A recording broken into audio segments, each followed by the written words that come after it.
না কোনো ধরনের নিরাপত্তা ঝুঁকি নাই, কোনো ধরনের নিরাপত্তা ঝুঁকি নাই। পূজা এবার নির্বিঘ্নে হবে। এবার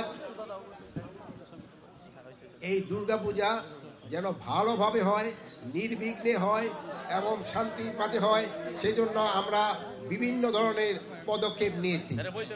আমরা স্বরাষ্ট্র মন্ত্রণালয়ের তরফ থেকে 8 দফা নির্দেশনা প্রতিটা পূজা মণ্ডপে আমরা পাঠিয়েছি এবং আমাদের অ্যাডমিনিস্ট্রেশনে যারা যারা আছে, ডিভিশনাল কমিশনার, ডিআইজি, তারপরে আপনার এসপি, ডিসি, ইউএনও, ওসি, সবার কাছে আমরা ইনস্ট্রাকশন পাঠিয়ে দিয়েছি।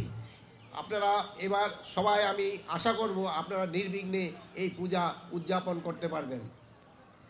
এই পূজা উদযাপনের জন্য আমরা সেনাবাহিনীকেও মোতায়েন করেছি, নৌবাহিনীকেও মোতায়েন করা হয়েছে, বিমান বাহিনীকেও মোতায়েন করা হয়েছে। এবার এই জন্য আপনারা কোথাও কোনো ধরনের বাধা বিপত্তি আপনারা ফেস করবেন না।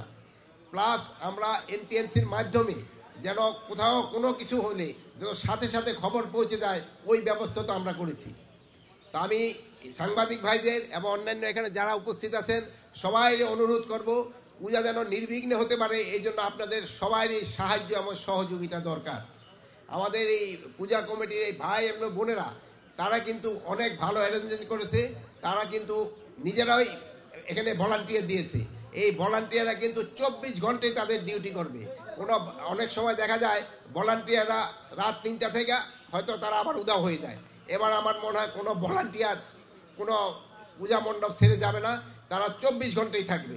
এই জন্য আমি এই কমিটির ভাই বোনদের আমি অনুরোধ করব যেন কমিটিতে এই যারা স্বেচ্ছাসেবক হিসাবে থাকবে তারা যেন সবসময় উপস্থিত থাকে। এই স্বেচ্ছাসেবকরাই কিন্তু আমাদের সাথে সহযোগিতা করবে এবং তাদের মাধ্যমে কিন্তু বিভিন্ন সংবাদ আদান প্রদান করতে সুবিধা হয়।